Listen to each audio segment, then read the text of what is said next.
輸入外勞可以解決人手問題，但萬一佢哋生病或受傷，僱主要負責到什麼程度？第一，非工傷疾病，根據標準僱傭合約，僱主必須為外勞提供免費醫療，無論病因是否同工作有關，是否返工時間，只要喺香港受僱期間出事，醫療費就由僱主負責，包括門診、住院、醫院、膳食、牙科只包緊急治療，洗牙補牙不屬強制責任。僱主可以指定診所或政府醫院，避免醫療費失控。病假期間，如果外勞符合僱傭條例有薪病假條件，僱主要支付4%工資作為病假津貼。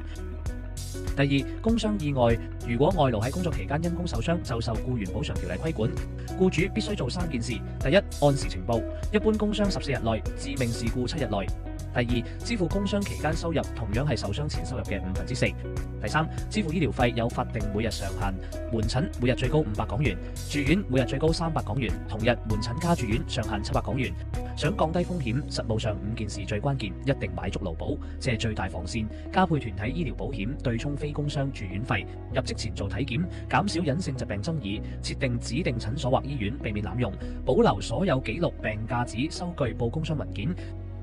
外勞嘅醫療及工傷責任，僱主不能迴避，但做好保險同流程，風險完全可以管理。